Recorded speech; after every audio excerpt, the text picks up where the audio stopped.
Buenas tardes. Me siento muy honrada de la invitación del Consejo de Galicia porque es algo que no he hecho nunca, de venir a una región española y de hablar con un público diferente que no es solo el público universitario de estudiantes. Entonces, para mí es una primera intervención de este tipo y les agradezco a los organizadores la invitación. También, antes de empezar, quería presentarme un poco porque de esa manera vais a entender de qué punto de vista voy a hablarles. Primero preguntando, rogándoles que perdonen el castellano que voy a hablar porque no, no es mi primer idioma. Supongo que muchos de vosotros que habláis gallego, falars gallego. Yo soy catalana de origen, pero nací en Marruecos y de madre francesa. Entonces, el castellano es un idioma que me enseñé por la fuerza en la escuela francesa. Y creo que es algo que tengo con muchos de vosotros, ¿no? Que la diversidad cultural también la vivo de manera personal, ¿no? Para saber a dónde me integro en el mundo y por eso también, como muchos de vosotros, me enseñé el inglés para integrarme más a la globalización. Entonces creo que todos aquí estamos en esta línea, ¿no? Que podemos hablar algo muy local, muy territorial, pero al mismo tiempo podemos compartir de una cultura más larga, más inglesa. Y parte de mi interés es lo que llamo la culturación, ¿no? Lo que está pasando con una mundialización que yo veo mucho dirigida por la americanización y las estrategias que podemos tener unos y otros para mantener varias identidades y una ciudadanía que yo llamo de hojaldre, que es una construcción muy frágil, que es compuesta de fealdades múltiples, a niveles múltiples y de consensos temporarios que nos permiten sentirnos más bien o mal, en el ámbito local, nacional e internacional. Y esta es mi definición de la ciudadanía que vamos a hablar hoy. Entonces, no es una definición tradicional de lealtad al Estado-Nación, ya lo veis, porque creo que hoy en día no puede mantenerse esta posición única que era una posición bastante confortable. Entonces, estamos en una situación hoy en día que no es confortable, pero quizás que tenga un valor añadido. Y eso es lo que tenemos que ver. Eso es porque hoy en día estamos en un mundo que ha cambiado, lo diría Manuel Castells, un mundo de redes, de estados-redes, que tienen nuevos actores y en un mundo en el cual los medios de comunicación y las estrategias de comunicación son mucho más importantes que antes. Y han cambiado las estrategias políticas. La otra cosa que quería decir antes de empezar es que voy a hablar como socióloga, pero también como activista, porque tengo un punto de vista muy pragmático sobre el proceso de ciudadanía actual, porque me ha pasado algo, que es que participé en dos eventos globales de principios del siglo XXI, la Cumbre Mundial de la Sociedad de la Información, desde el punto de vista de la sociedad civil, porque yo era la coordinadora de los investigadores y los educadores y hacía parte del buró de la sociedad civil. Y nosotros no hablamos de sociedad de la información, ¿no? Hablamos de sociedades del conocimiento, no al singular, pero al plural. Porque tenemos esta visión de hojaldre, de varios tipos de conocimientos. Y también como vicepresidente de la ONG de los investigadores, fue parte de todos los debates sobre la Convención sobre la Diversidad Cultural que, como lo sabéis, se ha vuelto ahora en un tratado con fuerza de ley. Entonces, he visto esta evolución de una idea un poco rara, un poco como un eslogan, que se ha vuelto en ley. Y por eso mi perspectiva es muy discursiva a la Michel Foucault. Las prácticas políticas y económicas para mí están conformadas por los discursos. Y los discursos que hacemos se vuelven en acción. Y desde este punto de vista es muy importante el discurso y la retórica y los medios para difundir este discurso, porque pueden cambiar la política, pueden transformar eslóganes a ideas utópicas en realidades y con fuerza de ley. Y eso es una historia personal, pero también pienso que es una historia de muchos y del mundo, y los catalanes también lo saben ellos, ¿no? La manera que han podido crear su identidad lo han hecho con la maestría del idioma, ¿no? Los discursos que conforman las acciones. Y quisiera, lo que voy a explicar, o intentar de explicar, lo voy a explicar con estos dos eventos como ejemplos, porque para mí son los primeros modelos de lo que vemos llegando ahora, esta ciudadanía de hojaldre, esta gobernanza que vamos a intentar definir. Porque muchas veces los primeros modelos hay que mirarlos porque tienen valor prescriptivo, aunque no sea definitivo, pero tienen un valor que después los otros intentan aplicar, y por eso es importante. No voy a hablar mucho, para que no se duerman, de mi marco teórico, pero hablo desde un punto de vista. El punto de vista que tengo yo es mixto, es sociocognitivista. Entonces, no solo es la sociología del punto de vista del colectivo, pero también de cómo funciona el individuo en la sociedad, apoyándome sobre las últimas investigaciones en cognitivismo. Esta perspectiva tiene varios conceptos que son útiles para entender la diversidad cultural y sus relaciones con la ciudadanía. Los voy a mencionar porque le voy a seguir con ellos, porque tocan, creo yo, a la participación, a la identificación y a la igualdad y a la justicia social. A los conceptos del cognitivismo con los que me quedo es que el bienestar social, el bienestar ciudadano, tiene que colocarse en la buena escala de interacción social.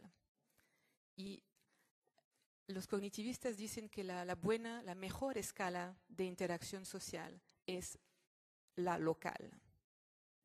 La gente se siente bien en su territorio con la gente que más bien conoce. Ya, eso con la mundialización tenemos un problema, pero eso es lo que nos enseña. Y las redes de amistades, que son las primeras redes, las redes de afinidades, son primeramente las que tenemos a nuestro alrededor. Y son pequeñas. Nuestras amistades no van más allá de 100 personas. Después ya estamos en una empresa, es otra cosa. Pero entonces esta escala de bienestar la tenemos que guardar como concepto de funcionamiento. El otro concepto que quiero guardar con ustedes es el de la plasticidad del cerebro. El cerebro es evolutivo, es adaptativo. No se hace la mente, la conciencia, y no se acaba a los 7 años, como se creía antes. Seguimos aprendiendo todo a lo largo de la vida y cambiamos. Hay una posibilidad de cambio en el humano. Y entonces eso es muy importante, y lo que yo añado de mi punto de vista y del punto de vista de los medios es que los procesos mediáticos son una manera nuestra de extender el trabajo del cerebro, de apoderarnos del medio ambiente. Y hay una relación entre el medio ambiente y el cerebro que es muy importante y se informan uno a otro y así es como cambiamos también. Entonces, otra vez tenemos la escala de interacción, otra vez tenemos el territorio. Siguiendo con estas ideas, la idea de los cognitivistas que hay bienes relacionales, que no son los bienes comerciales. Los bienes relacionales son bienes de la experiencia que traen capital social y cultural y al que no se les puede poner valor en términos de dinero, pero son los que nos dan bienestar. Entonces estoy haciendo un círculo, ¿eh? El bienestar, la escala de interacción, los bienes relacionales, la plasticidad y los medios, los procesos mediáticos. Estos bienes relacionales son creados por relaciones interpersonales, ¿eh? Son bienes comunes y públicos que se forman por la interacción, y otra vez estamos aquí con palabras cognitivas, pero también mediáticas, la interacción, la reciprocidad, la conexión íntima y la atención a los otros. De ahí puede salir el bienestar del individuo, su empowerment, como dicen en inglés, su apoderamiento, que es decir, su capacidad a la autonomía y a la responsabilidad. Entonces, estas nociones para mí son muy importantes, hacen parte de estrategias cognitivas muy importantes. Las conocéis, son las de las redes. Las palabras son americanas y las voy a guardar así, porque como hablaba antes, hay una aculturación que está imprimida por los marcos americanos. Las palabras, las estrategias cognitivas que conocéis y que tenéis vosotros mismos son el browsing, el ranking, el previewing, el testing, el mixing, el sampling, el peer-to-peer chatting, etcétera, etcétera. Todo esto son procesos de comunicación, pero también establecen los bienes relacionales. Primera parte del marco teórico, espero que no os he perdido en camino. Bueno, segunda parte ya voy más a lo colectivo. Estamos mirando el individuo, ¿no? El nivel del individuo. El nivel colectivo lo llamo como Ulrich Beck, el nivel, la perspectiva cosmopolítica. Es decir, a dónde estamos como ciudadanos en el mundo, un mundo que está en globalización. Entonces es un enfoque más largo y lo llamo como cosmopolítico porque si utilizo solo la palabra mundialización, la gente lo piensa de manera económica y lo cosmopolítico es político. Y lo que quiere decir es que ahora los actores políticos no son solo al nivel del Estado y al nivel nacional, como ya lo sabéis, pero están distribuidos en muchas instancias, ciertas de ellas con las cuales ustedes trabajan sin saberlo mucho, como instancias intergubernamentales, ¿no? La UNESCO, que ha hecho, por ejemplo, de Santiago un patrimonio de la humanidad, pues también influye sobre vuestro local, ¿no? O ONGs como la mía, que es la de los investigadores y trabaja en varios capítulos en el mundo, ¿no? Y estas varias instancias es muy difícil ver las relaciones que tienen entre ellas, ¿no? Pero hay relaciones de poder, hay relaciones que son muchas veces asimétricas y de cierta manera lo que hay que tener en cuenta es que no son todas las minorías iguales entre ellas. No es porque sois una minoría gallega que sois igual de la minoría castellana o catalana. el pertenecer a la minoría no os hace iguales entre vosotros, y eso es el problema que vamos a tener que mirar. ¿Quién va a perder? ¿Quién va a ganar en este debate cultural, en esta mundialización?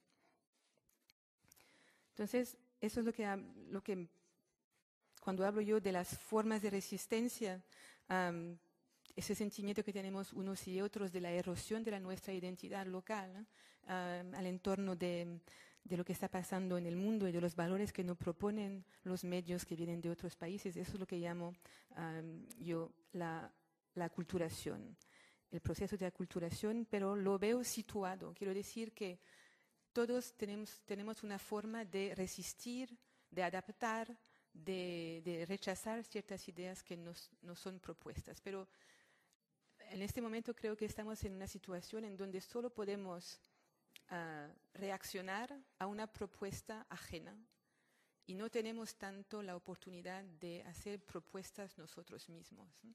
Y esto es el proceso asimétrico de la aculturación, del que tenemos que tener en cuenta. Entonces no tengo una visión pesimista, pero tengo una visión en la que hay que ser muy voluntario y para que su minoría sea más igual que las otras. Cuando se habla entonces de lo que pasa con los individuos, en las comunidades, en los varios niveles en los que se encuentran en su ciudadanía, se nota que lo que tenemos todos en este momento es un sentimiento de falta de confianza en los que nos gobiernan, en el futuro del mundo, y entonces es importante mirar cómo podemos construir o cómo podemos identificar mecanismos ciudadanos, mecanismos que nos permitan convivir conjuntos y con otros ciudadanos de otras partes del mundo. Muchas veces el Estado lo percibimos como intrusivo en nuestras conciencias, en nuestras identidades, o los percibimos como que no nos protegen bastante de las visiones dominantes que llegan de afuera. En muchos países el resultado de esto ha sido que hemos empujado para minimizar el dominio de intervención del Estado. Esa es la situación europea. Hemos preguntado al Estado que se retire de sus misiones tradicionales para facilitar algo que llamamos muchas veces autorregulación. De cierta manera, el federalismo es una manera de autorregulación. Pero tampoco son muy transparentes los mecanismos que justifican la autorregulación, y no ha establecido tanta confianza la autorregulación como se lo pensaba la gente, especialmente porque los mecanismos del sector privado y del sector comercial se han apoderado mucho de la idea de autorregulación. Entonces, estamos buscando todos hoy en día otras soluciones para crear la confianza o reducir la sospecha. Depende de lo optimista o lo pesimista que somos. Me quedaré con reducir la sospecha por el momento. Esa solución muchas veces la hemos buscado en los medios de comunicación, como una manera de establecer la deliberación pública para establecer estándares comunes para estar juntos. Porque ese proceso de deliberación implica la necesidad de un compromiso con la idea de reciprocidad, pues solo se puede aceptar una serie de sacrificios si se sabe que a otro momento los otros actores también lo harán cuando venga la hora. Y ves que otra vez estamos en una situación de temporalidad frágil y difícil y condicional. Pero la idea de los medios es una buena idea, y por eso se habló de diversidad cultural, y por eso la diversidad cultural y su tratado se enfoca sobre los medios, porque es una idea de utilizar la cultura los bienes relacionales, como una manera de crear la confianza. Es decir, disminuir más y más la opacidad con prácticas discursivas, narrativas, semióticas, lo que decía yo sobre la importancia del discurso para la acción. Si compartimos historias, si compartimos narrativas, si compartimos maneras de ver la actualidad, entonces podemos hacer predicciones sobre la manera de actuar y de comportarse de nuestro grupo identitario, pero también de los otros que están al lado. Entonces, es la familiaridad con esta dimensión semiótica y mediática que puede crear relaciones de confianza, creo yo, y complementariedad y reciprocidad.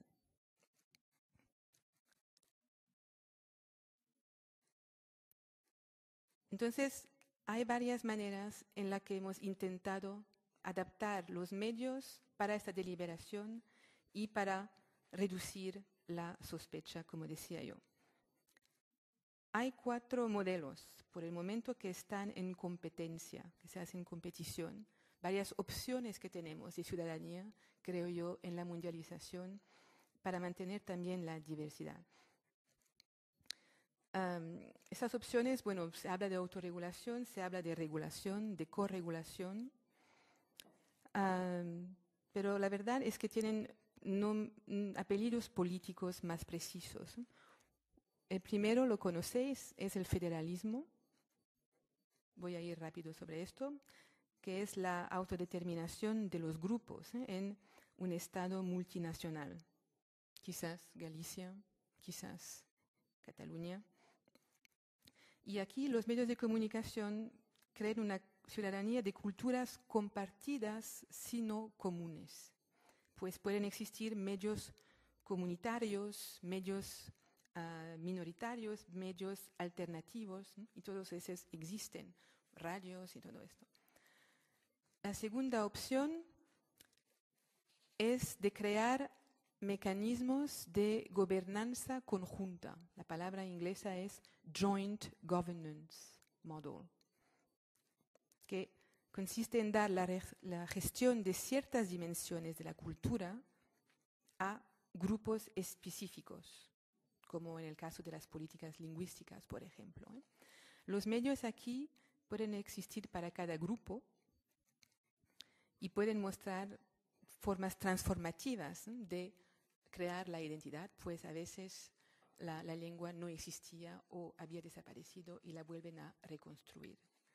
La tercera opción es de promover la representación de varios grupos, de varios actores de una población en los oficios públicos.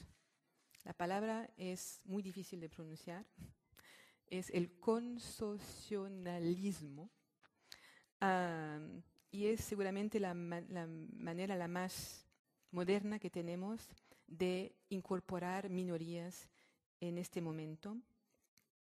Los mecanismos son los de la representación proporcional de los grupos en entidades que se ocupan de la ley, de lo judiciario, de varios aspectos públicos. Y aquí los medios son importantes para compartir la información antes de la toma de decisión. Pero solo funciona esto cuando se establece un proyecto ciudadano específico. Es una ciudadanía que se establece sobre proyectos y que se acaba a momentos también específicos. Es la más interesante, es la que voy a volver dentro de un minuto. Y la última opción, para ser completa, es la de crear relaciones de dependencia entre los grupos, que se llama la cohabitación, muchas veces forzadas, como lo sabéis. Es muy difícil cohabitar, y de crear mecanismos electorales en donde los políticos tienen que ir a buscar ayuda, a veces con gente con quien no se hablan o que no tienen muchas cosas compartidas, pero obliga a una representación transversal y a procesos de compromiso y de soluciones colaborativas que todos no sabemos hacer y que implica un gran esfuerzo colaborativo. Y el resultado muchas veces es que los grupos se radicalizan y muchas veces utilizan los medios para radicalizarse. Entonces la cohabitación es problemática desde este punto de vista. Entonces aquí vemos cómo hay varias estructuras con las que estamos intentando resolver estos niveles de ciudadanía y de confianza con los medios. Si miramos ahora lo que decía yo, la gente de la diversidad cultural, los debates a nivel mundial sobre la diversidad cultural, pienso que el modelo que hemos intentado utilizar, el que llamamos gobernanza, se acerca más a lo que describía yo como el consocionalismo. La representación de varios grupos en varios proyectos específicos. ¿Por qué? Porque el Tratado de la Diversidad Cultural, como todo lo que salió de la cumbre sobre la sociedad de la información, fue un proceso bastante largo en donde se tuvo que establecer primero la confianza entre los varios actores. Entonces, son dos de los eventos los más largos que hemos tenido. Ya no podemos ni hablar de eventos, hablamos todos de proceso, porque no es una cosa que fue una cumbre, 6 semanas de encuentro y se acaba. La cumbre sobre la sociedad de la información, como lo sabéis, salió con una agenda. La agenda tiene 9 líneas de acción. Las 9 líneas de acción, cada 5 años se tiene que hacer un informe a la ONU y se acabará quizás en el 2015 con los objetivos del milenio, etcétera, etcétera. Entonces, estamos en una situación de proceso, que es interesante porque eso es lo que puede crear la confianza entre los actores. Esos actores siguen hablándose y siguen encontrándose en lugares y espacios de encuentro virtuales como reales, plataformas multiactores, como las llamamos. Esta gobernanza también es interesante porque no resulta en leyes ni en sanciones. Eso también es una forma de crear la confianza. No hay punición.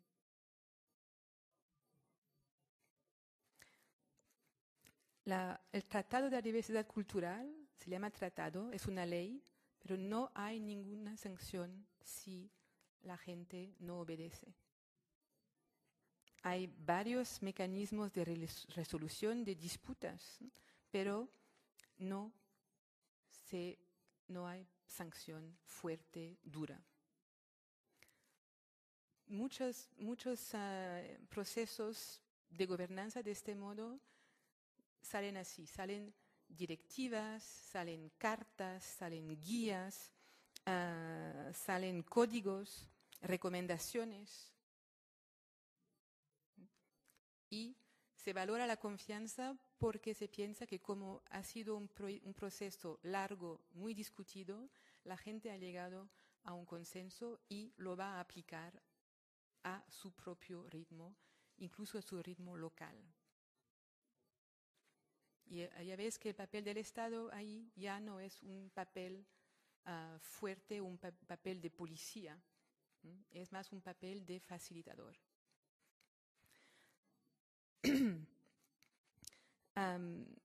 Entonces, es un mecanismo que necesita mucha comunicación, utilización de los medios para crear la confianza, para explicar claramente las posiciones de unos y otros. Y es un mecanismo que ha hecho resaltar a un actor que nunca se había visto con mucha fuerza en los procesos ciudadanos, que son precisamente los ciudadanos. Se llama al nivel global la sociedad civil, y se piensa que esa sociedad civil, de cierta manera, es una opinión pública mundial, no lo es, pero es así como se ha construido a lo largo de esos eventos y es así como este vocabulario de la sociedad civil ha aparecido en el empezar de este siglo y en este proceso de gobernanza. Ya no son los actores tradicionales, ya no son solo los estados, ya no son solo las empresas, hay este sector cívico al lado del sector público y del sector privado. Hay una esfera tripartita. Y eso quizás sea la innovación social que estamos viviendo todos en ese momento y, como le decía Domingo, pues sin saberlo.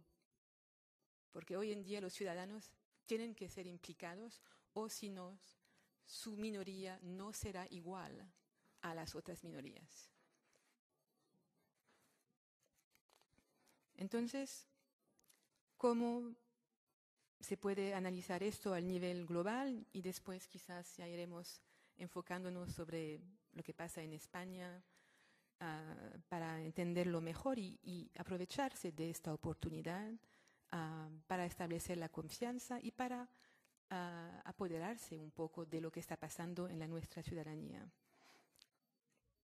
En el caso que describo del Tratado de la Diversidad Cultural como el de la cumbre, porque son eventos que pasaron al mismo tiempo, en 2001, 2005, 4 o 5 años, largo plazo.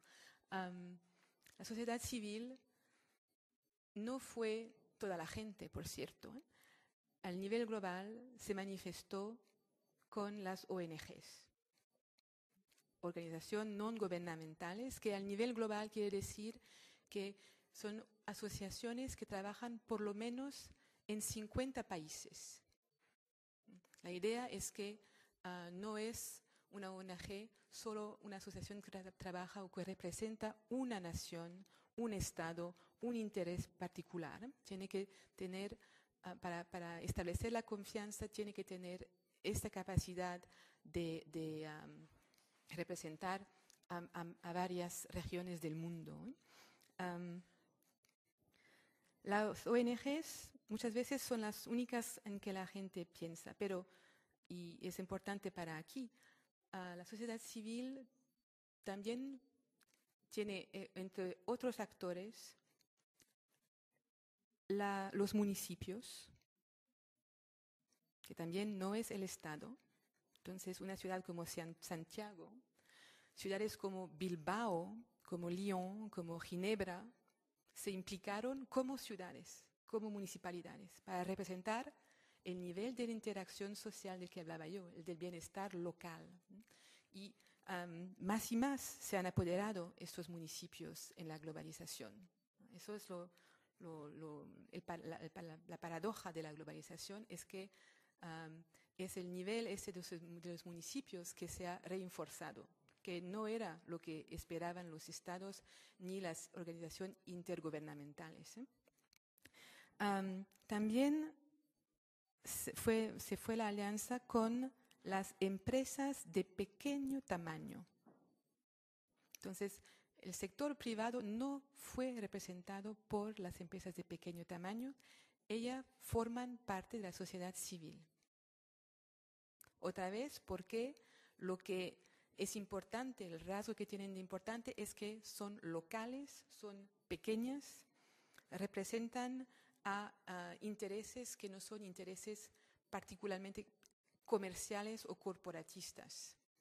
Entonces, aunque se hable de sociedad civil pensando solo en las ONGs, hay que saber que siempre hemos actuado con 3 actores, las empresas, los municipios, y también, eso fue resultado de mi trabajo y del trabajo de mis colegas, hemos impuesto los investigadores como un grupo específico de la sociedad civil, porque hemos intentado ayudar a pensar, ayudar a construir el proceso en cuando estábamos en el proceso mismo.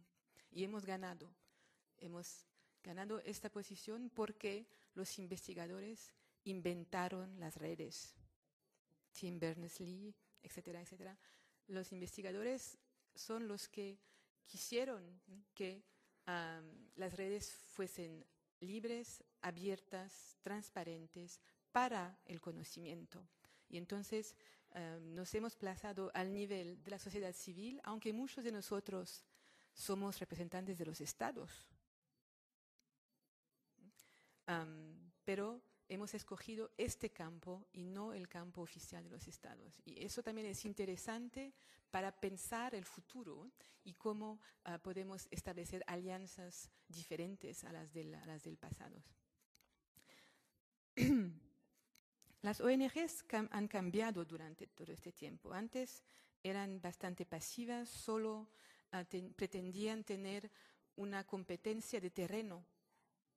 Y muchas veces nos utilizaban los gobiernos para la implementación de decisiones.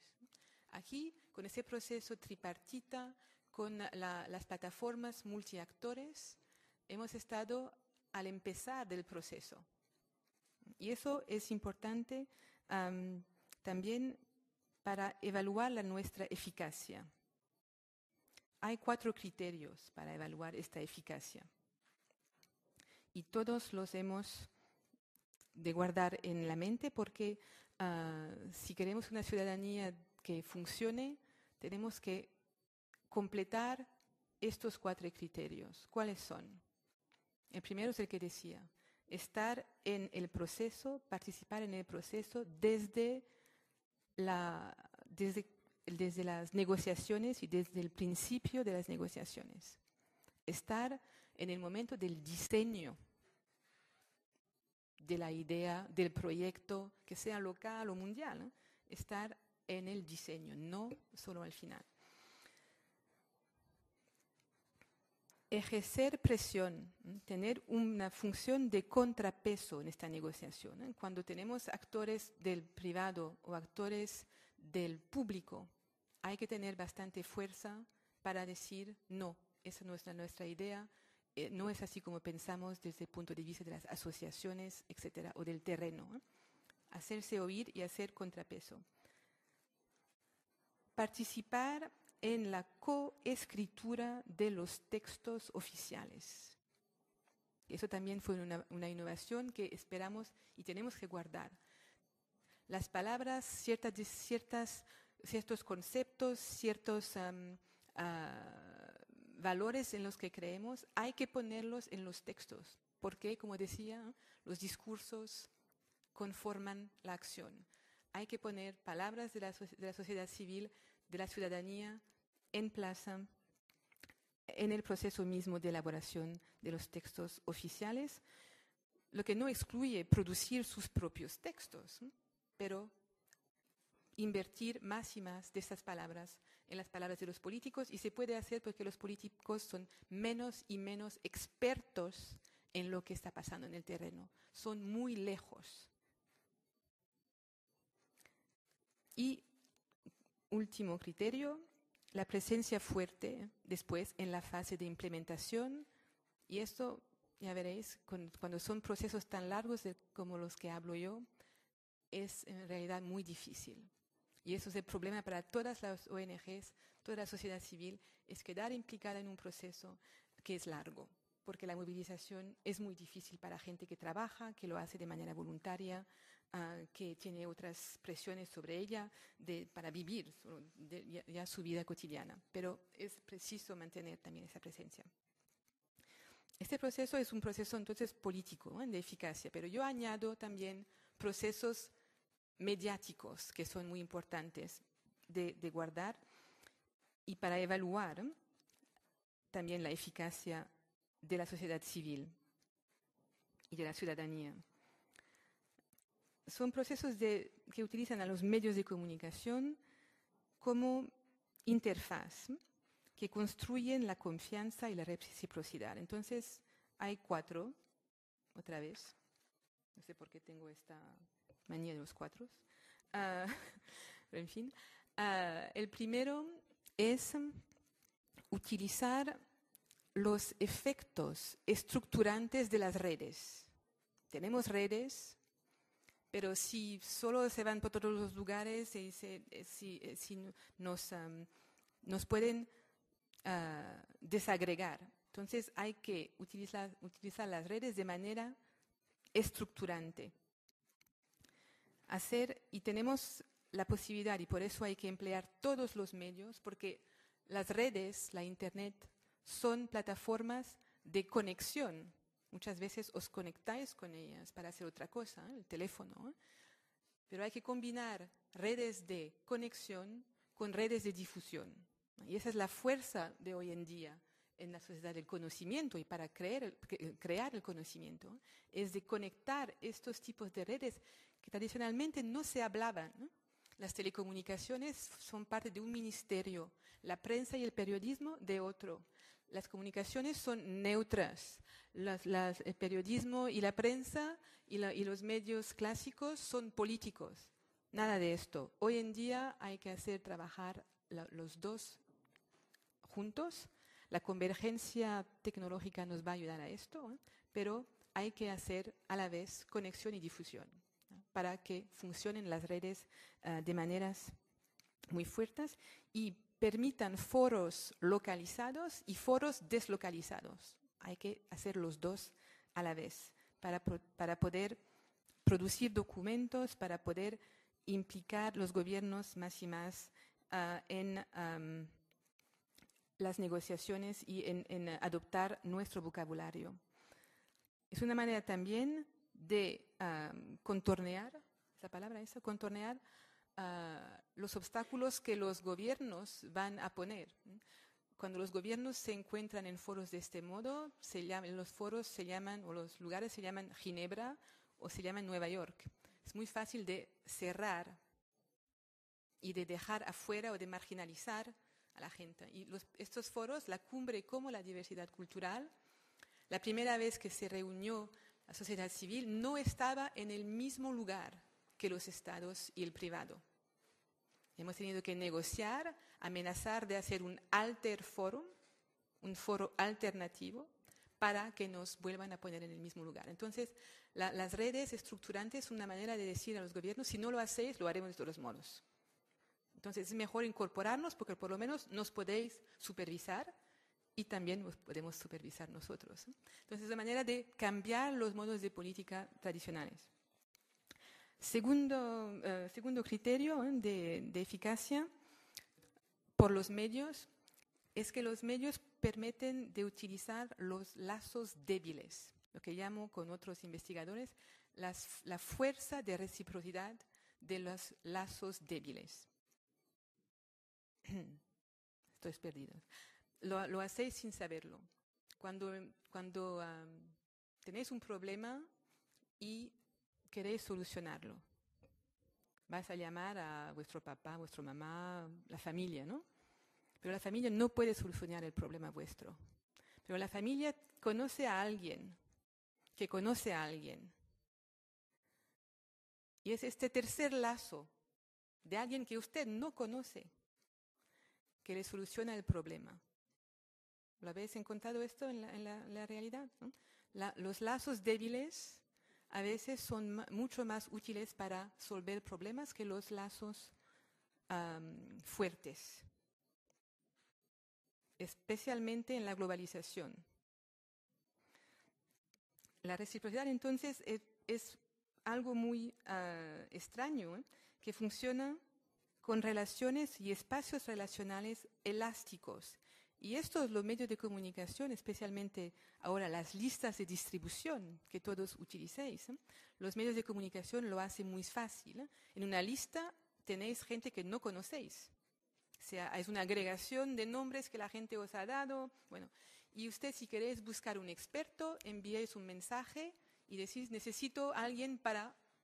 Pues así funciona la sociedad civil muchas veces. Necesito a alguien para... Y esta gente va a venir, no la conocéis y es la persona idónea, es la persona perfecta para solucionar el problema.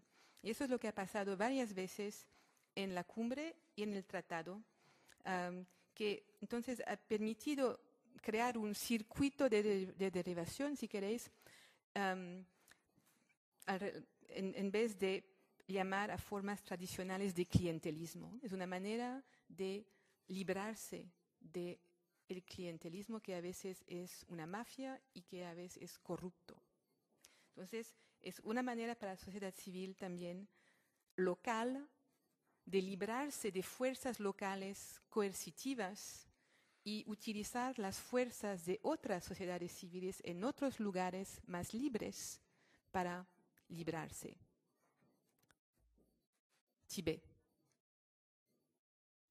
Hoy en día son gente en India, en Francia, en España, que van a actuar para los tibetanos que no pueden actuar.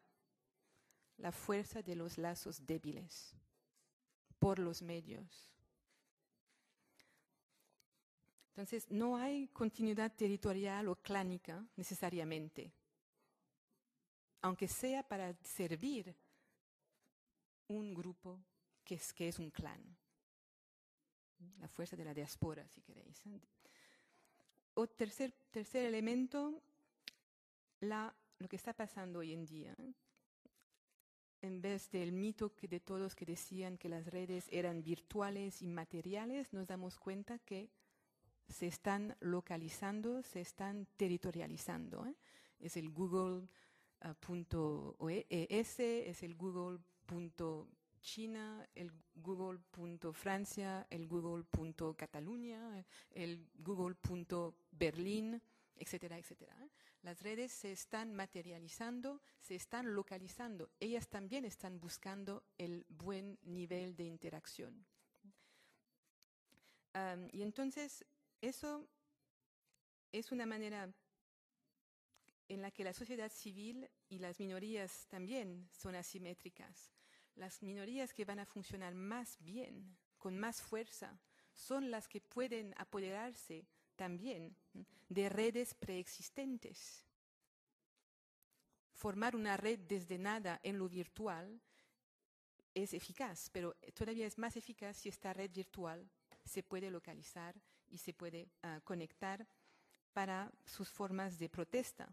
Y todos sabemos que con las redes hoy en día una forma de protesta muy clásica se ha vuelto a dar con mucha fuerza, que es la manifestación en la calle.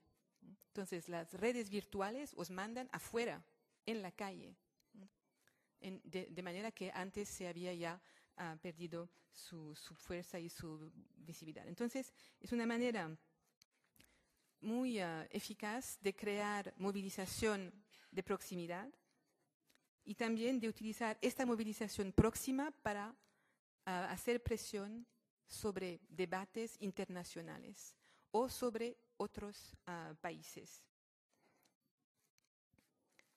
El efecto secundario inesperado, que para mí es el más importante, es que en estas redes, en estos debates, etcétera, hay una fuerte repatriación de todas las ideas de los otros.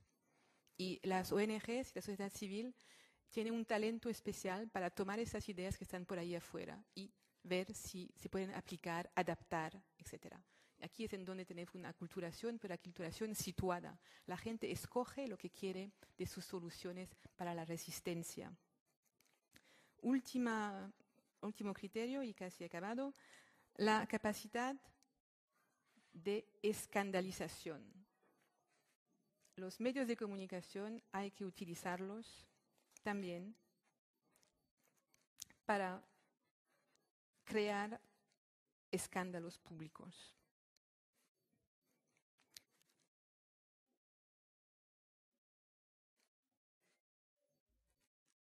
Es una manera de poner presión sobre estados autoritarios. La escandalización pasa por la improvisación muchas veces y la capacidad de crear la sorpresa, en lo que se llama en arte el happening. Y eso lo veis también tomando el caso que hablaba yo hace poco, el Tibet. Bueno, Reporters Sans Frontières, una ONG que crea el escándalo cada vez que puede sobre la situación de los tibetanos. Entonces, es siempre una situación conflictiva, porque hay que ir en contra de, pero que a los medios clásicos les gusta mucho, porque es un scoop. Entonces, es utilizar lo que los medios hacen en contra de su propia perspectiva. Los medios no les gusta mucho la sociedad civil, la ciudadanía. Más y más son representantes de los intereses privados o del Estado. Entonces, la única manera para los ciudadanos de llamar la atención es de crear escándalo. Es peligroso. El escándalo se puede volver contra sí, pero si la sociedad civil ha establecido su papel de autoridad moral, en aquel entonces, en este conflicto gana, como ahora está ganando las fuerzas contra China, cuando se habla de Tíbet, ¿no? Muy difícil hoy en día de decir que alguien es en favor de China en este momento. Habéis visto, ¿no? Hay una dificultad de disenso sobre la fuerza de la manifestación escandalizadora. Entonces, eso es lo que he notado y que quería compartir con vosotros sobre los criterios, sobre la creación de confianza para la ciudadanía. 5 minutos. Como lo veis, es una descripción matizada, ¿no? Hay aspectos positivos, hay aspectos pesimistas, hay aspectos más de empoderamiento. Nos quedamos ahora en la fase de implementación, ¿no? ¿Y cuáles son los riesgos? El mayor riesgo es el riesgo de desmovilización, como les decía yo, ¿eh? Para la sociedad civil, para los ciudadanos, quedarse movilizados con personas expertas sobre un proceso largo es difícil, porque también hay muchas alianzas temporarias, hay fealdades que son limitadas y desde este punto de vista somos mucho más frágiles que actores mucho más organizados como corporaciones o como estados en gobiernos y todo esto. Entonces, esto es un problema que va con el problema de riesgo de captura, porque a ciertos estados les interesa tener la sociedad civil a su lado y a otros no. Y eso puede variar. Por ejemplo, Estados Unidos, que fue el primer país en utilizar las ONGs y la sociedad civil para desestabilizar otros países, para introducir la diversidad cultural, la diversidad de ideas democrática, ahora ya no quiere sociedad civil. Y en la cumbre, como en el tratado, no enviaron ningún representante de la sociedad civil. Entonces, los países, aunque sean democráticos o que se digan democráticos, pueden tener posiciones que cambian sobre la plaza de la sociedad civil. Francia, de donde vengo yo, dice que la sociedad civil es el Estado. Y después es muy difícil arguar contra esto y decir, bueno, y es verdad que Francia, por ejemplo, ha capturado a la sociedad civil porque da dividendos a las asociaciones que tienen en su propio país. Muchas asociaciones viven de dineros públicos. Entonces es muy difícil para ellas de ponerse en contra del gobierno. En España ya me diréis cómo es la situación y cómo la veis vosotros, pero ese es el problema. China, bueno, ya imagináis, no existe sociedad civil. China lo que hace es que crea ONGs artificiales que son del gobierno, pero que parecen que sean independientes. Entre nosotros las llamamos gongos, Government Organized NGOs. Entonces, organizaciones que no son gubernamentales, pero que en realidad lo son, ¿no? Y son submarinos muchas veces. Entonces, hay esto que está pasando y que lo hace difícil. Pero también se ven aspectos positivos, porque hay varias estrategias de codependencia, de coevolución que se notan. Por ejemplo, al nivel mundial lo que se nota es que las ONGs y las OIGs, las organizaciones intergubernamentales, como la UNESCO, por ejemplo, se necesitan una a otra. La UNESCO tiene poca gente sobre el terreno, entonces necesita las ONGs para hacer su trabajo. Mi ONG trabaja para la UNESCO en medios de comunicación para el desarrollo. IFLA, la ONG de las bibliotecas, trabaja con la UNESCO para la libertad de acceso al conocimiento, etcétera, etcétera. UNESCO no podría hacer nada sin nosotros. Entonces, un Estado como Estados Unidos puede oponerse a esto, pero está en una unión de otros estados que le dicen, usted es una voz, solo. Y la mayoría quiere IFLA, la mayoría quiere IERI, etcétera, etcétera. Entonces, las OIGs juegan un papel entre estados que puede dar fuerza a la sociedad civil y a la ciudadanía, y simétricamente las ONGs pueden darle fuerza a las OIGs. Y creo yo que es una manera de funcionar que es interesante. Entonces, en esta era post-estatal en la que estamos, ¿qué es lo que estamos viendo? Que el proceso de negociación que he descrito sobre la diversidad cultural, pero creo que se puede poner en otros contextos, es revelador de las opciones que tenemos. No cabe duda para mí que el efecto de conectividad de las redes puede ser un efecto de colectividad, y que hay una relación muy fuerte que puede favorecer a una ciudadanía más empoderada. Pero diría que por el momento esta colectividad crea esferículas públicas, no una esfera pública, esferículas públicas, pequeñas, que no tienen masa crítica bastante importante para imponerse como una verdadera opinión pública mundial, ¿no? o local, ¿no? Pero que tiene unos rasgos parecidos, ideas de justicia social, de un bien común que se puede defender, proyectos específicos con los que se pueden construir redes y coherencia social. Entonces, hay una comunicación transversal entre estos varios grupos. Se pueden establecer planes de acciones locales, nacionales, regionales, y eso es lo que está pasando en la postcumbre y en el post-tratado, es lo que está pasando, más allá de las fronteras de los estados. Pero todavía no se sabe si eso es viable, si estas esferículas se podrán transformar y mantener sobre un largo plazo. Y ahí es en donde estamos, en esta idea de la creación de instrumentos normativos que no sean sanciones, pero que sean negociados con una participación activa de los ciudadanos. Es posible, pero hemos visto que hay 4 criterios de eficacia y 4 maneras de utilizar los medios de comunicación. Solo cuando estas condiciones están reunidas podemos tener un proceso que sea un éxito. Y espero que nos enseñaremos más y más y que tendremos más y más pedagogía ciudadana sobre estos procesos para poder ir en adelante en este periodo post-estatal. Gracias por su atención.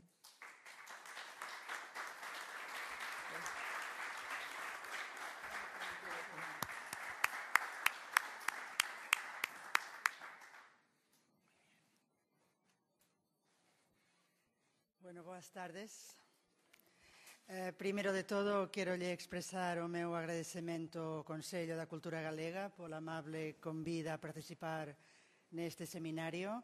Se mo permiten, agradecerle especialmente ao meu colega Domingo do Campo, coordinador do foro con José Carlos Arias, que me teña ofrecido a oportunidade de estar aquí para falar dun tema que me mantivo intensamente ocupada, e digo isto con cariño, nestos últimos anos. Bueno, para el bien de ustedes voy a continuar. Me gustaría continuar en catalán, que es mi lengua, pero vamos a negociar y vamos a hablar en una lengua común, y voy a continuar en castellano, en inglés. Bueno, Italo Calvino escribió que empezar a pensar en una conferencia de la misma manera que empezar a pensar en una novela era un momento crucial y crítico. Que el momento donde hay que tomar una decisión, porque tienes oportunidad de decir cualquier cosa, de decirlo todo y de todas las maneras posibles, pero tienes que decir una cosa y de una manera específica. Yo, para presentarme mínimamente como ha hecho Divina, sobre todo para que se entienda lo que voy a decir y lo que no voy a decir, Mi interés principal era y es el estudio de la identidad nacional. Empecé con un análisis terminológico de la terminología política de la identidad nacional. Después, por cuestiones de supervivencia, digamos, porque encontré este trabajo, trabajé en la televisión catalana, y me especialicé en comunicación e identidad. En realidad me costó muchísimo aceptar el trabajo, pero como que no tenía otro, lo acepté, porque me ofrecieron dirigir un departamento de estudios para estudiar, y los cuento. He ido apuntando cosas, y aún es esta cosa que decía, que es tan difícil tomar una decisión. Mientras iba hablando Divina, he apuntado cosas y tengo un puzzle aquí, que no sé si me aclararé, pero bueno, lo intentaré. En la televisión catalana me ofrecieron dirigir un departamento de estudios para reflexionar al principio sobre cómo usar este potente instrumento que era la televisión como instrumento de normalización lingüística y cultural, que para esto fue creada por unanimidad por el Parlamento de Cataluña. Entonces, bueno, yo tuve la oportunidad de estar en las negociaciones de la compra de la segunda parte de Dallas. Sí, y además te ríes, pero durante muchos años me invitaban a hablar en mesas redondas en Europa sobre la televisión catalana y su función de normalización lingüística, y a mí me gustaba mucho mandar como título, sobre todo si era Francia, porque Francia a mediados de los años 80, acuérdate, que fue la protagonista del impulso de la televisión sin fronteras, de la normativa europea, de la excepción cultural europea, todo Jack Lang con su miedo al imperialismo yanqui, todo este tipo de cosas. Entonces yo ponía como título de mi conferencia Dallas como instrumento de normalización lingüística y cultural. Y entonces no entendían nada. Estaban a punto ya de mandarme una nota y decir, yo creo que si hubiera existido el mail me hubieran dicho, no venga, por favor, porque aquí nos va a decir, ¿no? Utilizaba el escándalo. Era escándalo, utilizaba el escándalo. La verdad es que sí, para mantener un poco la atención, sobre todo si se trataba de conferencias a esta hora de la tarde y después de una magnífica comida. Pero la verdad es que, bueno, y además tengo que decir que Dallas, gracias a Dallas y gracias al Barça, cuando ganaba sobre todo, gracias al fútbol, que costó su dinero a la compra de los derechos a la televisión de Cataluña, puedo decir, porque además lo he estudiado, que en muy pocos años, en 4 años, pasamos del 60% de gente en Cataluña que decía que entendía catalán a el 94%. Esto hubiera sido imposible con la escuela. Poco a poco, después esto se ha ido normalizando y estamos al 97%. Esto es fácil de decir en una perspectiva de 20 años, pero no de 4. O sea, Dallas, porque yo no venía a hablar de esto, pero como que tú me has provocado con el tema este. Pero claro, yo no sé si se acuerdan, pero Dallas, Televisión Española había emitido la primera parte, y como que era monopolio, pues no pasó de negociar la segunda parte. Entonces nosotros fuimos a Estados Unidos a negociar la segunda parte, y Lorimar nos dijo, pero ¿cuándo van a decidirse? ¿Cuándo van a tomar la decisión de comprar? Y dijimos, ahora. Dijeron, ¿pero van a comprar ahora? Sí. Ah, pues se lo vendemos, porque Televisión Española lleva 6 meses que nos está diciendo que ya verá, que está negociando el precio, van a comprar, y lo compramos. Compramos los derechos en catalán y en castellano. Lo que quería decir que el resto del Estado no pudo ver Dallas hasta que nosotros quisimos, y que en Cataluña todo el mundo que quería ver qué pasaba con JR, pues lo tuvo que ver en catalán. Bueno, esto era una actitud un poco dictatorial, pero en 4 años pasamos del 60 al 94%. Entonces, decía todo esto porque, claro, primero empecé con esto, después empecé con comunicación e identidad, y después vino Manuel Castells a la UOC y fue uno de mis profesores en París, y quiso recuperarme para la sociología empírica. Creyó que todo esto que hacía de comunicación, identidad y todo este tipo de cosas eran tonterías, que tenía que volver a la sociología empírica, y yo, que negociaba con él que viniera, y yo era vicerrectora de investigación en aquella época, me puso como condición para salvarme, no para nada más, que investigara con él, y aquí nos lanzamos a este proyecto Internet Cataluña. Entonces, a mí me ha interesado mucho lo que ha dicho Divina, a mí me encanta hablar de lo que habla Divina sobre el poder de los medios, pero aquí creo que, bueno, voy a estar secuestrada por el proyecto Internet Cataluña y por Cataluña, y entonces les voy a hablar de esto. Por lo tanto, me entienden cuando mi cita de Calvino tuve que tomar una decisión, nada fácil. Entonces, también la verdad es que me vino otra cuestión a la mente, y es que también tuve que tomar la decisión si utilizar PowerPoint o no. Odio los PowerPoints, con perdón de los que les gustan mucho los PowerPoints, porque les voy a hablar de datos y cosas de este tipo, pero también decidí no traer un PowerPoint porque yo me siento muy incómoda y además no me gusta. Hay la cosa esta, hay este chiste que dice: traes un PowerPoint, no tienes algo que decir.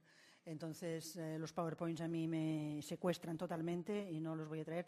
También me vino en mente un seminario, un congreso que estuve en la Complutense de Madrid sobre comunicación e identidad, y algo parecido dijo uno de los que presentaba una comunicación, y al final dijo: ante tanta confusión sobre lo que tengo que decir y cómo voy a decirlo, tengo que contarlo bien, yo cuento fatal los chistes, esto no era un chiste, es la verdad, yo estuve allí, Era un profesor, un investigador de la Universidad Autónoma de México. Dijo: me dan 5 minutos para presentar una comunicación que yo la presentaría en como mínimo 2 horas. Como que tengo 5 minutos, pues ¿saben qué? Les voy a cantar un mariachi. Y nos cantó un mariachi. Entonces, un mariachi que tenía su contenido, o sea, tenía contenido sobre identidad. Entonces, yo no voy a cantar nada porque canto fatal, pero me voy a ver obligada, soy profesora de teoría de la comunicación, y voy a hablar de titulares. Lo siento, pero tendré que centrarme en titulares y no voy a hacer, me ha gustado mucho la aproximación teórica de Divina. Yo no podré hacer ninguna aproximación teórica, aunque el corazón me lleva allí, pero voy a hablar de titulares. Voy a hablar de este proyecto Internet Cataluña, que nos ha llevado 6 años de trabajo. De hecho, hemos acabado, yo concretamente, con sangre, porque ser rector y acabar Domingo sabe esto, y acabar un gran proyecto de investigación es prácticamente incompatible, es una cosa muy difícil. Han sido 6 años de trabajo, han sido 60 investigadores, han sido más de 55.000 encuestas. Ha sido mucho trabajo. Han sido 7 proyectos de investigación, todos ellos centrados en Cataluña, pero a partir del conocimiento de la investigación internacional en cada uno de los temas.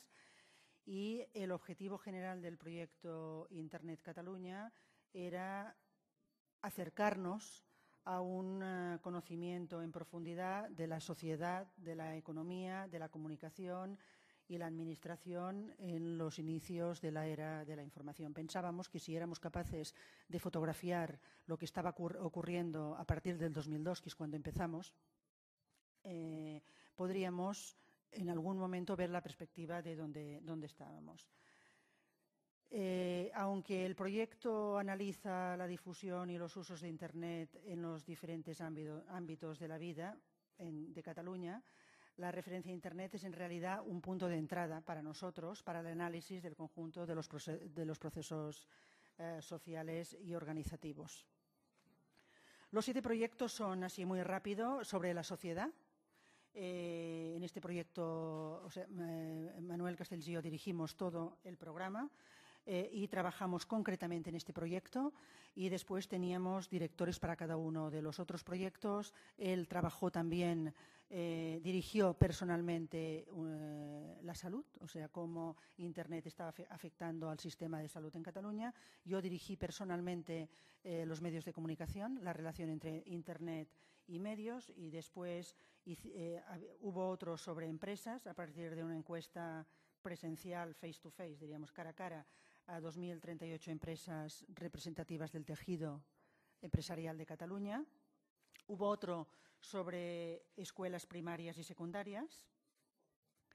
otro sobre universidad y otro sobre cómo el cambio tecnológico estaba afectando a la administración de la Generalitat y del gobierno catalán y del ayuntamiento. Voy a hablarles, como les he dicho, de 3 titulares de cada uno de los proyectos, porque este proyecto ha generado millones de datos que nosotros hemos sido incapaces de analizar y de cruzar en su totalidad. Y que, bueno, reducir esto a titulares es bastante frívolo, pero es que no se me ocurre otra manera de hacerlo. Empezaré por el de la empresa.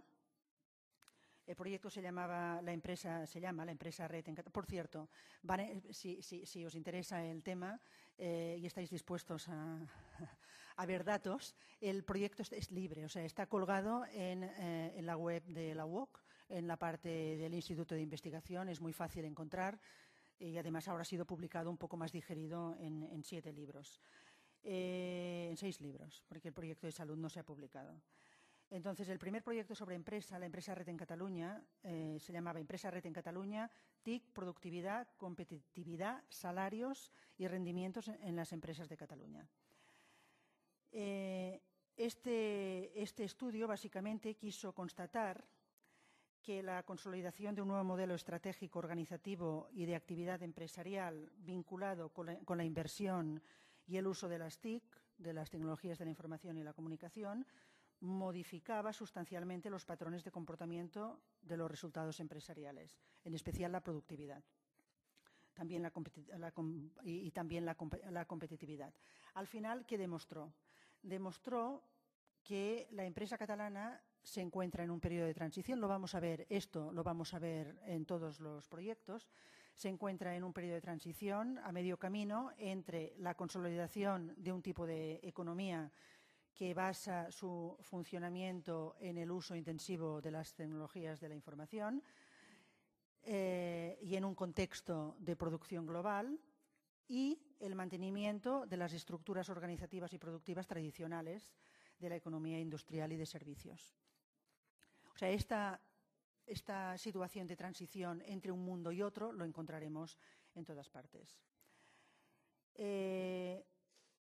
Encontró el estudio que hay 3 elementos que limitan este proceso de transición. Digo limitar por no decir frenar, debería decir frenar seguramente. En primer lugar, el tejido productivo privado de Cataluña, que por un lado se caracteriza por una actividad empresarial muy centrada en sí misma y muy poco abierta al exterior, y después con un tejido empresarial muy característico, que yo diría que los primeros 20 años de autonomía quisieron negar o olvidar. O sea, nos gustaba mucho pensar que Cataluña tenía un tejido empresarial de grandes empresas. Cataluña tiene un tejido empresarial que el 88% son microempresas. Microempresas quiero decir que no tiene más de 5 trabajadores. Y el 98% son pymes, son pequeñas y medianas empresas. Esto es un factor de limitación, por lo que veremos dentro de un momento. En segundo lugar, para decirlo así corto, rápido, pero que es así, que la formación de la empresa catalana, el nivel medio de formación de la empresa catalana y de sus trabajadores es, para decirlo suave, francamente mejorable. Y en tercer lugar, también observamos que, y esto también es un factor que vamos a encontrar en todos los proyectos, que la empresa catalana está digitalmente bien equipada, que la primera cosa que hizo es comprarse ordenadores, informatizarse, conectarse a banda ancha, etcétera, pero que el nivel de uso es bajísimo. La gente tiene equipamiento, pero no lo usa. Por ejemplo, para poner ejemplos, voy a intentar limitar un poco los ejemplos, si no me voy a alargar demasiado. Casi un 91% de la empresa catalana tiene conexión a Internet, un 87,4% dispone de correo electrónico y un 46,1% tiene página web. Pero solo el 21% compra por Internet y solo un 11% vende. Creo que con esto doy así un poco de idea y la idea general es que el problema no es de equipamiento, sino es de uso. y falta todavía la cultura de convertir las TIC, convertir las tecnologías usar las tecnologías de la información y la comunicación como un elemento que genere valor. Solo el 15% de la empresa de Cataluña contempla las TIC como un elemento de este tipo. Sabe muy mal reducir una investigación con miles de datos a esto, pero bueno, les tengo que dar pinceladas para ponerles la miel a la boca. No sé si dice esto, hago una traducción rápida del catalán, para que vayan a la página web y lo miren. El de las escuelas todavía seré más breve. Las escuelas resultó que los estudiantes, los alumnos de primaria y secundaria son usuarios intensivos de Internet. Cuando digo que son usuarios intensivos de Internet, como explicaré después cuando hable de medios de comunicación, el 88% de jóvenes entre 10 y 14 años ya están conectados. Creo que es el 88%, después lo veremos, lo tengo por aquí. Si no es el 88, es el 83%. O sea, más del 80% están conectados, y a nivel de los profesores estamos en un 70 y algo por ciento, un 76% creo recordar. El nivel de uso en la escuela de Internet es de 0,8 horas al mes. Yo creo que con esto se dice todo. Yo, hablando con el presidente Pujol, me dijo, pero bueno, nosotros hemos hecho un gran esfuerzo. Primero hicimos un gran esfuerzo para colocar ordenadores en las escuelas, y todas las escuelas de Cataluña tienen ordenadores. Incluso en este momento todas las escuelas de Cataluña tienen banda ancha. Vimos que no las usaban, que el aula de informática estaba vacía, no las usaban. Mi hija me contaba que en su escuela tenían aula de informática y que los ordenadores estaban todos tapaditos con aquellas cosas que tenía, con un forro, diríamos, para que no se estropearan, pero que no iban al aula informática. Después el gobierno hizo un gran esfuerzo para poner en las escuelas monitores de informática, profesores de informática. Tampoco iban. ¿Por qué? Porque no estaba integrada la informática en el currículum escolar. Este es el tema. Entonces, es necesario un cambio cultural y un cambio en los currículums para que esto se arregle.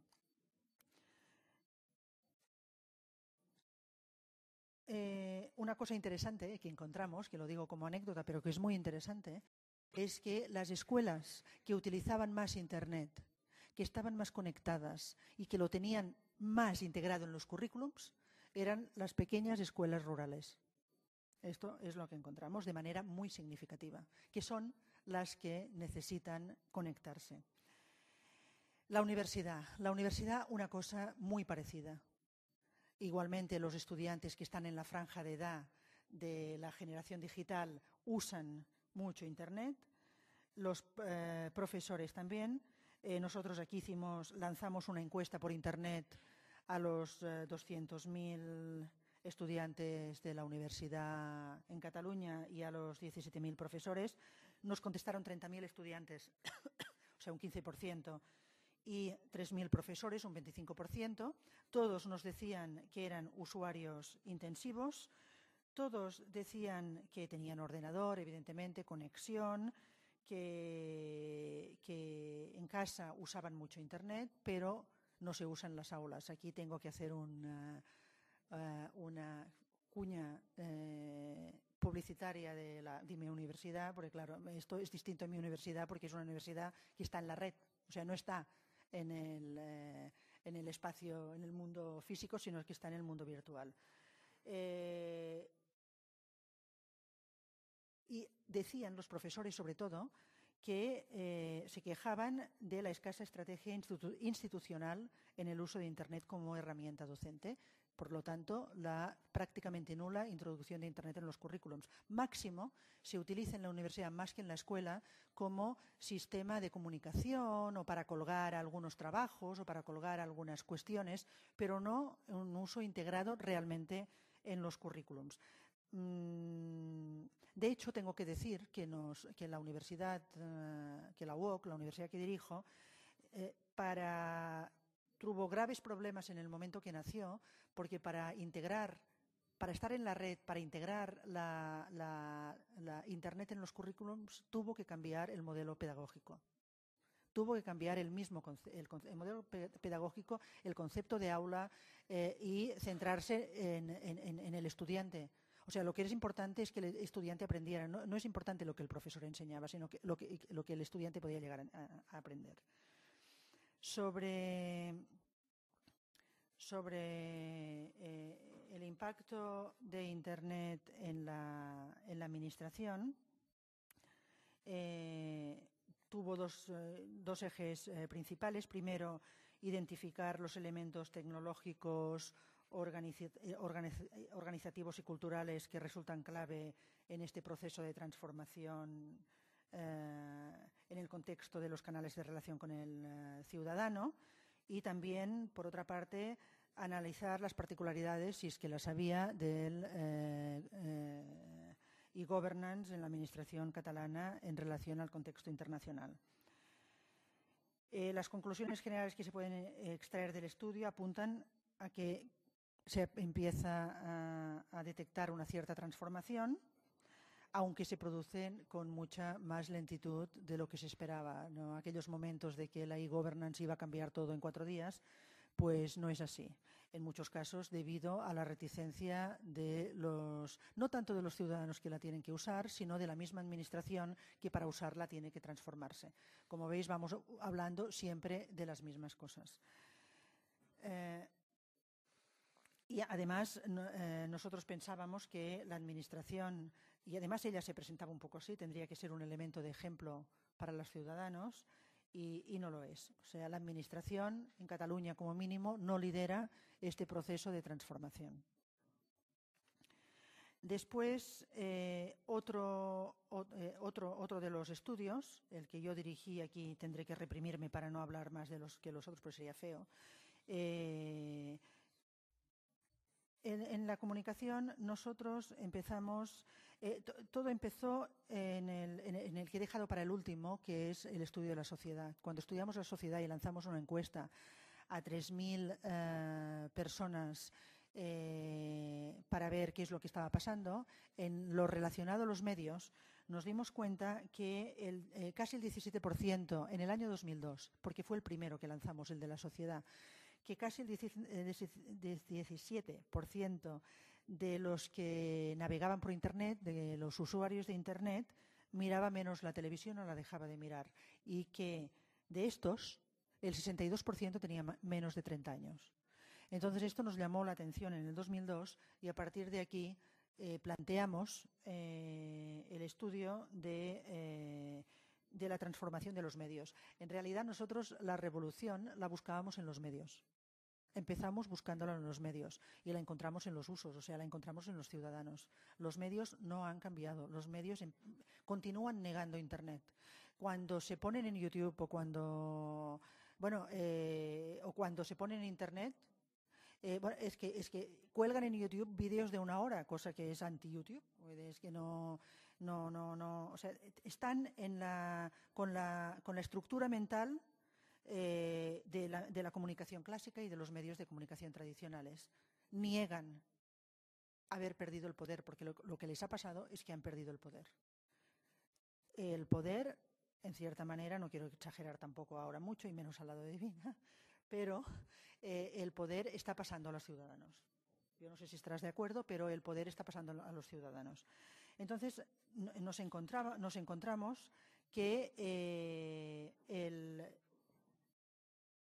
esto nos centró en el estudio de los usos de los medios y los usos de Internet relacionado con los medios que hacían los jóvenes, porque nos encontramos que el motor del cambio estaba en los jóvenes. Y esto nos permitió, además, confirmar la hipótesis que la divisoria digital no es tanto una divisoria, también, pero no tanto una divisoria económica ni una divisoria educativa, y no es tanto una divisoria económica porque estuvimos haciendo investigación en los cibercafés de un barrio inmigración en Barcelona y los encontramos llenos siempre de gente utilizando Internet, utilizando Skype, utilizando webcams, utilizando tecnologías avanzadas, enseñando a los niños en la webcam. Quería decir que al otro lado había que al otro lado había gente, seguramente Internet comunitario, pero en África subsahariana y en Latinoamérica había gente que estaba usando Internet y que estaba conectado, porque estos enseñaban los niños a los que estaban en el otro lado. O sea que cuando hay necesidad se va a un cibercafé, a un locutorio. Nos encontramos en los cruces que hicimos en el estudio de la sociedad, que había gente, sobre todo entre los jóvenes, que no habían acabado los estudios primarios y que eran navegantes intensivos. A ver, usuarios intensivos, igual jugaban, pero que eran usuarios intensivos. Por tanto, la divisoria digital no era tanto económica ni educativa, sino totalmente generacional. Entonces nos centramos en los jóvenes y nos encontramos que el 83% entre 10 y 14 años, antes he dicho un 88, el 83% de chicos y chicas de entre 10 y 14 años utilizan Internet de manera intensiva, y también lo hacen el 88% de los que tienen entre 16 y 25. Por lo tanto, podemos decir que el uso entre estas edades es prácticamente universal. Como anécdota, para ver cómo ha evolucionado esto, en el año 2002, cuando analizábamos los usos y medíamos los usos, en las preguntas para ver si eran intensivos o no eran intensivos, poníamos franjas de tiempo. Y llegamos a poner una vez al mes, creo, una vez al año. En aquel momento nadie nos dijo que era ridículo. Ahora intentar medir el uso de Internet una vez al mes o una vez al año es una cosa ridícula. Quien lo usa, y quien no lo usa, no lo usa. Una cosa que nos encontramos en esta cuestión, es un factor importante, es el multitasking. O sea, cuando estudiamos el uso del tiempo, y entonces nos encontramos que los jóvenes de estas edades, entre 10 y 25 años, estaban atentos a 5 pantallas al mismo tiempo. O sea, que no usaban una cosa u otra, sino que las usaban todas a la vez. Y esto, los que tenemos hijos, con una simple observación, lo vemos. Nosotros mismos empezamos a hacerlo. 5 pantallas a la vez, entendiendo como pantalla el móvil también, por ejemplo, 5 pantallas a la vez. Otra cosa que vimos es que eran grandes consumidores de audiovisuales. Cuando los responsables de la televisión dicen, porque nosotros esto, como parte de la investigación, presentamos los datos preliminares a la industria, tanto a televisiones públicas como privados, como a productoras, etcétera. La primera cosa que nos dijeron era, bueno, estos cuando tengan 30 años volverán al sofá. Bueno, yo no lo creo. O sea, esto es no entender este cambio generacional. Otra cosa que ellos tenían mucho miedo, pero no van a consumir audiovisuales. Sí, consumen audiovisuales, pero cuando les preguntas dónde los han consumido, te dicen, pues no lo sé. Es una serie que me bajé. O yo a veces que me preguntan, o yo he dicho, el martes vi House. El martes, pero qué horterada. Pero ¿tú ves el House cuando lo hacen en la televisión? ¿Tú ves House cuando la 4 quiere? Yo estoy viendo House del año que viene, ya de la temporada que viene, que se lo bajan. O sea, que ven audiovisuales, consumen audiovisuales, pero los consumen en Internet. Por lo tanto, no son usuarios pasivos, sino que son usuarios activos. Todo esto es en cuanto al uso. Y después hay otra cosa que a mí me gusta mucho hablar, y estoy siendo totalmente incorrecta porque me estoy centrando mucho en este y no estoy hablando mucho de los otros porque este es el mío. Pero bueno, una de las cosas, pero me lo perdonaréis, pero una de las cosas que me gusta mucho hablar también es de los valores. O sea, cuando es interesante hablar de los usos, pero también es interesante hablar de los valores, porque cuando hablamos, nos ponemos en plan abuelito y decimos que los jóvenes no tienen valores, que están todo el día conectados a una pantalla, que están aislados, que no les interesa nada.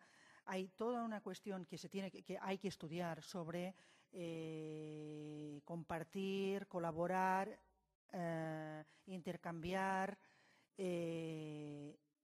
en Internet. sin ningún interés. Tú has hablado un poco en tu intervención, sin ningún interés económico, sino simplemente relacional, para aprender y simplemente por las meras ganas de compartir. Yo siempre que hablo de esto me acuerdo del apoyo mutuo. Me acuerdo de Kropotkin y del apoyo mutuo, que yo creo que aplicado a Internet es muy interesante. Por lo tanto,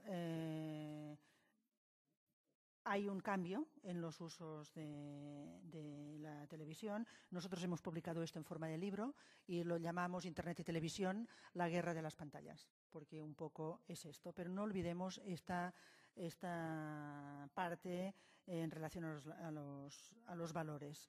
Después hay el sistema de salud de Cataluña. Encontramos una cosa también interesante, es que todo el mundo usa Internet, los médicos usan Internet, las enfermeras usan Internet, incluso aquí para fines médicos. Los pacientes usan Internet, pero son totalmente autistas los unos. O sea, los médicos no comparten nada con las enfermeras, médicos e enfermeras no comparten nada con los pacientes y médicos y enfermeras están muy preocupados por el empoderamiento de los pacientes cuando les diagnostican alguna cosa y van a buscar a Internet. Yo tengo una anécdota personal sobre esto, que le preguntaba a mi médico, bueno, pero ¿esto qué es? Tuve un problema en la rodilla por hacer ejercicio, no hay que hacer ejercicio, tuve un problema en la rodilla que he arrastrado durante años y le decía, pero ¿cómo se llama esto? Y me dijo, ¿para qué quieres saberlo? ¿Para buscarlo en Internet? Pues no te lo diré. No te lo diré porque yo me encuentro que, claro, os autodiagnosticáis. Y quiere decir, ¿que quieres perder el poder? No, yo te doy todo el poder, yo vengo a verte, pero yo quiero saber, dime qué es. No, no te lo pienso decir. Ahora yo no digo nada, no doy nombres, porque la gente lo busca y no quiero que lo sepáis. Entonces, pero esto lo encontramos, hablando en serio, esto lo encontramos. Hay un papel central aquí en el mundo sanitario de las TIC en la reorganización eficiente del sistema sanitario. Aquí lo vemos más que en otras partes que está funcionando. Hay un avance sustancial que se está produciendo en la práctica clínica con cuestiones de telemedicina, telediagnóstico, por imagen, etcétera. Aquí lo hay más que en otras partes. Pero también vemos la dificultad de cambiar el sistema tecnológico sin cambiar en profundidad los sistemas de organización y sin cambiar en profundidad la cultura. Esto lo estamos viendo en todas partes y también aquí. Y después también vimos un creciente interés de los pacientes por cuestiones de salud. Porque, bueno, el médico había perdido el poder, los medios han perdido el poder, casi los profesores hemos perdido el poder, y entonces, bueno, hay esta cuestión de empoderamiento, diríamos, de los ciudadanos. Antes de pasar a la sociedad, que nos llevará ya a hablar un poco más a fondo de lo que ha significado esto en Cataluña a un nivel un poquito más analítico, en síntesis de estos cinco estudios que he tratado: empresa, salud, comunicación, escuela y universidad. Tenemos elementos transversales y comunes en todos ellos, como son: un elemento es el rol de las tecnologías de la información y la comunicación como motor de la innovación tecnológica y organizativa, que no siempre se consigue, que hay reticencias justamente por esto, pero que tienen este rol seguro. Otro punto transversal es las TIC como instrumento de la transformación social. Y otro punto fundamental, entre los muchos que podría decir, pero que subrayo, es las TIC como elemento de cambio cultural. Son tres efectos que necesitan tiempo. Yo aquí, cuando me he escrito el esquema, he puesto tiempo con mayúsculas, no sé cómo decirlo, tiempo. Y que por esto, cuando hablo de todos estos factores, estoy hablando de que estamos en una sociedad en proceso de cambio y en proceso de transición, que igual va más lento de lo que pensamos unos y va más rápido de lo que piensan otros, pero en realidad estamos en un proceso de transición. Finalmente, el primer estudio que hicimos, que fue el estudio sobre la sociedad,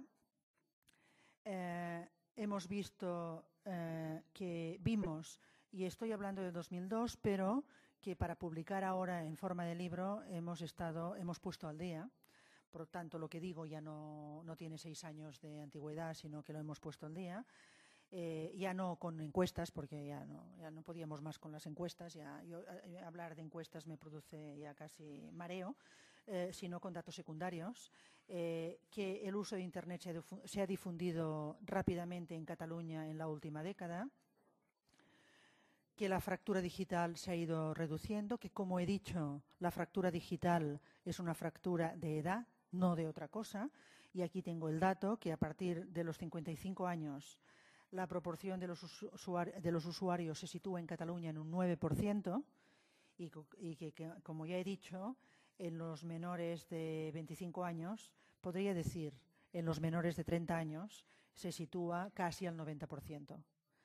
Por lo tanto, yo creo que esto está claro y no hace falta que insista más en todo esto. Otro dato importante que nos encontramos cuando analizamos la sociedad de la información en Cataluña es que buscábamos la sociedad de la información y nos encontramos con la sociedad de la desinformación. Cataluña es una sociedad de la información desinformada. Lo digo así porque queda bien, pero podríamos decir que es una sociedad de la información con unos niveles de educación muy bajos. El 61% de adultos en Cataluña no ha ido más allá de los estudios primarios. Nosotros quedamos bastante impactados por este dato. Quisimos buscar responsables. Hicimos una cosa que sentó muy mal, que es situamos donde teníamos que empezar a analizar los datos de otra manera para saber quién era el responsable, y entonces dividimos la población por edades a partir de la democracia, después de la democracia y antes de la democracia. Evidentemente encontramos que esto era una herencia del franquismo. O sea que esta falta de... pero que continuaba, que digo que sentó muy mal, porque no sé por qué nosotros de manera coloquial, mientras íbamos analizando, hablábamos de la Cataluña joven y de la Cataluña vieja y la situábamos en menores de 30 años y mayores de 30 años, y claro, los de 35 se enfadaban muchísimo cuando se veían situados en la Cataluña vieja. Pero lo que sí que vimos es que esta es una de las herencias que recibimos del franquismo, que poco a poco vamos avanzando, pero que entre el 2002 y el 2008 no hemos avanzado tanto para que sea significativo. Que otro de los elementos que buscamos, que los periódicos cuando lo presentamos lo magnificaron muchísimo, es que Internet no disminuye la sociabilidad ni fomenta el aislamiento. O sea, la gente que es sociable presencialmente y es sociable virtualmente. Todos los que tenemos hijos, y seguramente algunos de nosotros también, después de estar con amigos nos vamos al Skype o al Messenger y continuamos chateando y continuamos hablando. Y los que no son sociables no lo son ni presencialmente ni virtualmente. Al contrario, para los sociables, Internet incrementa la socialidad. Y aquí también tengo que ir con cuidado porque este también es mi tema y yo además me ocupé muy directamente de hacer esto, sobre la construcción de la identidad y cómo se situaba Internet en este proceso. La verdad es que no encontramos grandes cosas y no podemos decir que Internet sea un factor de fortificación o, como se ha dicho algunas veces, de dilución, ¿se dice o me lo invento también?, de la identidad. ¿Sí se dice o me lo he inventado? ¿Me lo he inventado? Disolución, sí, de la identidad. Sí, en francés se dice, ¿no? Bueno, son mis influencias francesas. Una de las cosas que nos llamó la atención, porque nosotros en Cataluña, claro, cuando hicimos una escala para identificar el sentimiento de identificación principal, pusimos 12 conceptos y solo se podía escoger uno para forzar a la gente a que, porque si puedes escoger 2 o 3, es difícil ver realmente cuál es el sentimiento de identificación principal. Había 12. Lengua, cultura, generación, generacional, diríamos, el mundo, ciudadano del mundo, la ecología, la historia. Bueno, 12.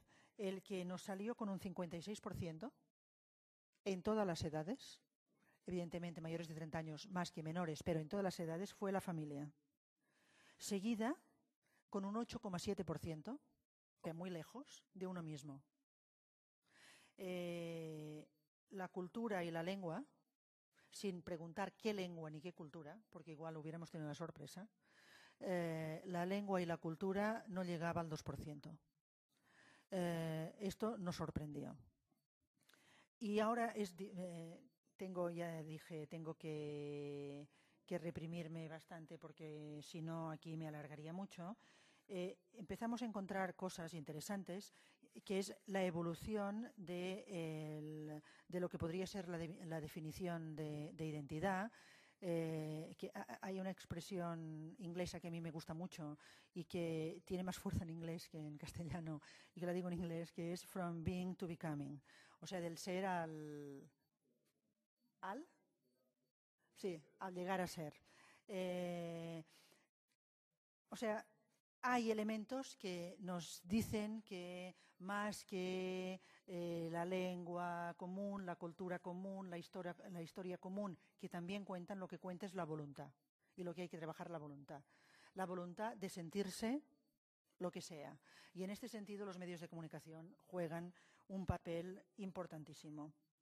Por ejemplo, hicimos una escala de estas que se hacen y se hacen en todo el mundo, de sentimiento de pertenencia, que es aquella escala de un poco fea, diríamos, la gente la encuentra un poco fea, pero que es la que existe, que es sentirse, en este caso, solo catalán, sentirse más catalán que español, sentirse tan catalán como español, sentirse más español que catalán, solo español o nada.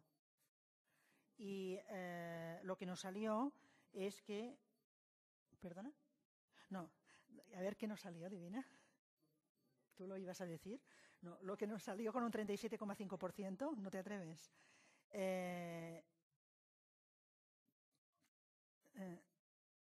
Es más catalán que español, el 37,5%. Español nos salió el 19%. Y el 36% nos salió tanto catalán como español. Y el nada nos salió, ahora no me acuerdo, hay que hacer la suma, nos salió muy poca cosa. Lo que es interesante es que vimos que cruzar la lengua propia, lo que consideraban lengua propia, que teníamos bastantes preguntas trampa para ver. Una de ellas era en qué quiere hacer la encuesta. Y después cuál creían que era su lengua propia. Una cosa así, para ir rápido, que nos salió, es que todo el mundo, el 97% entendía catalán, pero que el uso descendía con la edad. O sea que el 27% de los jóvenes, de los menores de 25 años, solo el 27% hablaba catalán con sus amigos. Lo que nos salió, que es una cosa que rompió bastante los esquemas de todo un sector, los míos los primeros, pero de todo un sector de la población, es que de estos que se sentían solamente más catalanes que españoles, o solamente catalanes, perdón, este 37% es los catalanes y más catalanes que españoles, agregado. Un porcentaje muy alto de estas personas decían que su lengua propia era la castellana. Por lo tanto, en elementos como estos vimos cómo evolucionaba o podría evolucionar la definición de identidad.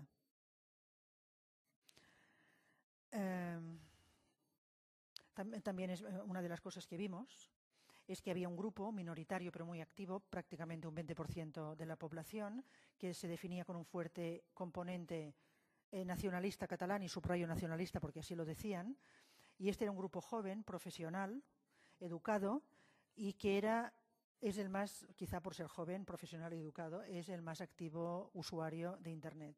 Era gente que tenía proyectos de autonomía personal propios, y que tenía muy claro qué es lo que quería ser, y que tenía muy claro el proyecto de país que quería. Otra de las cosas que estudiamos enlazando con esto era los proyectos de autonomía de las personas, y los analizamos en relación a la autonomía personal, autonomía profesional, autonomía en la gestión de propio cuerpo, autonomía comunicativa, emprendedora y sociopolítica. Y el estudio nos demostró que cuanto más autónoma y más capaz de tener proyecto propio. ¿Qué? ¿He dicho? A 5 minutos. Adivina, no las. ¿También les he hecho esto? Ah, vale. Bueno, pues entonces ya tengo celos, sí. Bueno, ahora ya me has desconcentrado. Bueno, pues nada, que cuanto más proyectos tenía la persona, más utilizaba Internet. Otra cosa que vimos es que la sociedad catalana no cree en los políticos, en la política. Y si queréis saber por qué, culpa es de él, que no me lo deja decir. Bueno, para acabar, pero como titular no está mal. Para acabar, me salto todo esto. Quería decir, pero lo ha dicho muy bien Divina, que la tecnología no es la razón fundamental del cambio que está en curso, pero que sin la tecnología de la comunicación no existiría la sociedad en que vivimos. Quería decir también que no hay una sociedad de la información, hay una sociedad del conocimiento, que hay sociedades y hay conocimientos, tú lo has dicho muy bien, que la difusión de la sociedad red en China, India, Japón, América Latina, Cataluña, Galicia, presenta ritmos y modalidades muy distintos en función del contexto en el que se desarrolla. Pero que hay un núcleo común, porque si no, no hablaríamos de sociedad del conocimiento, de sociedades del conocimiento, que es la revolución en las tecnologías de la información y la comunicación, la rápida implementación de esto. Otra cuestión es el modelo de organización en red como forma predominante de la actividad humana en todos los ámbitos. Un tercer aspecto es el papel decisivo de la generación de conocimiento y el procesamiento de la información como fuentes de poder, riqueza y significación. Y un cuarto elemento, yo también tengo 4. Y esto es fatal, porque en Japón esto no lo podríamos decir, porque el 4 es el número de la mala suerte y de la muerte. O sea, que no sé qué nos pasa, pero tenemos 4. Y el 4, la interdependencia global de las sociedades. Estos son los 4 factores que, así para ir tan rápido, pues tendría que decir como elementos comunes de esta sociedad red. Cataluña es una de estas sociedades y en ella se centró nuestro análisis, tratando de determinar qué es lo genérico y qué es lo propio.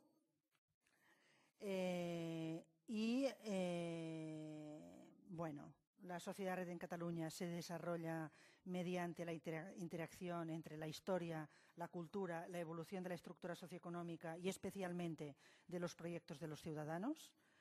El dinamismo de esta nueva sociedad podría, y aquí no sé si tengo la suficiente serenidad, no la tengo ni una de serenidad porque con lo rápido que me hace ir, entre el poder y el saber, seguramente, no sé si puede o sabe, pero para el dinamismo de esta nueva sociedad podría aglutinar Cataluña en torno a un proyecto colectivo hecho de potentes proyectos personales que ciertamente requieren crear cultura e imaginar país. Este eslogan me ha gustado muchísimo. O lo que Divina ha dicho sobre el efecto de conectividad de las redes, que el efecto de conectividad de las redes puede crear efecto de colectividad. O sea, queremos pensar que este dinamismo de esta nueva sociedad en Cataluña podría aglutinar a la población de Cataluña en torno a un proyecto colectivo hecho de potentes proyectos personales y que el análisis del comportamiento de los jóvenes acostumbrados a crear, a compartir, a colaborar en red nos lo confirma. Que ellos han aprendido que nosotros somos más inteligentes que yo. Y aquí acabo.